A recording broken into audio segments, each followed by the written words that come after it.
Several days have now passed since reports emerged of a boat reportedly carrying 153 Sri Lankan Tamil asylum seekers which were stranded off the coast of Christmas Island. The Australian government has remained tight-lipped on the matter, citing the government's policy of not confirming or otherwise commenting on reports of on-water activities in relation to Operation Sovereign Borders. Varying media reports have emerged with regard to the fate of this mysterious vessel and its passengers.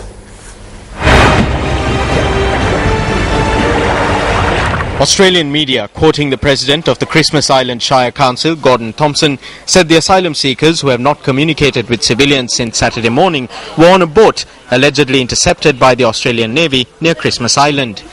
Sarah White, the immigration correspondent at the Sydney Morning Herald, has been closely following the developments on this story and, speaking to Newsfirst, gave a brief account of the saga thus far. So for the last few days we've been trying to work out where these boats have ended up. The Australian media had contact with the boat, with the 153 asylum seekers, regular contact, chatting to them on the phone until Saturday, and then that got cut off, which made us believe that the Australian government had intercepted them. There are now a lot of differing accounts to what has happened to these asylum seekers.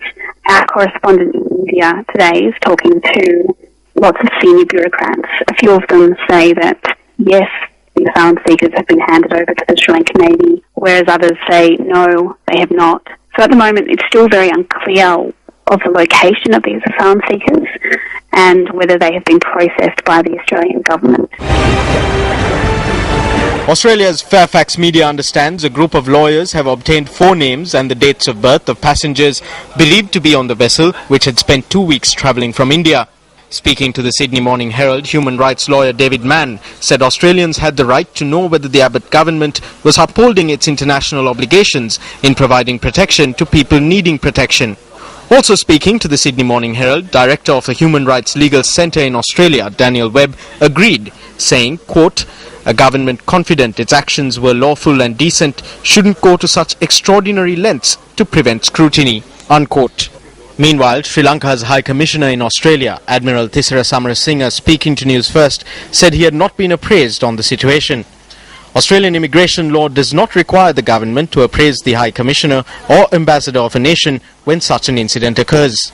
A high-ranking official at the Sri Lankan High Commission in Australia confirmed that such instances had occurred in the past.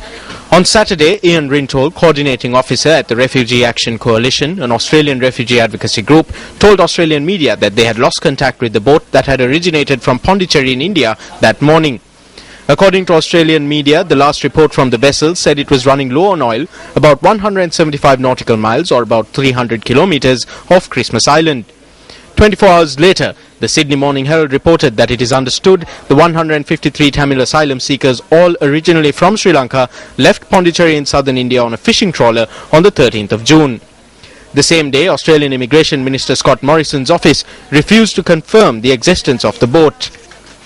48 hours later, The Guardian Australia reported that the Australian Customs vessel Ocean Protector was last seen off the coast of Christmas Island, near where the asylum seeker boat is believed to have been. Yesterday, when questioned by Australia's public broadcaster ABC Radio, Prime Minister Tony Abbott refrained from commenting if such a boat did exist, but noted that the government was stopping boat arrivals to the country. On the very same day, reports emerged that the asylum seekers had been handed over to the Sri Lanka Navy. However, when News first made inquiries, Navy media spokesperson Commander Kosala Warnakula Surya noted that there had been no such handover. What is the fate of the asylum seekers? Where is the boat? Why is the Australian government tight-lipped? Incidentally, the fate of Malaysia Airlines flight MH370, carrying over 230 passengers and crew, which is also presumed to have disappeared on the 8th of March this year in the same ocean area, is still unknown.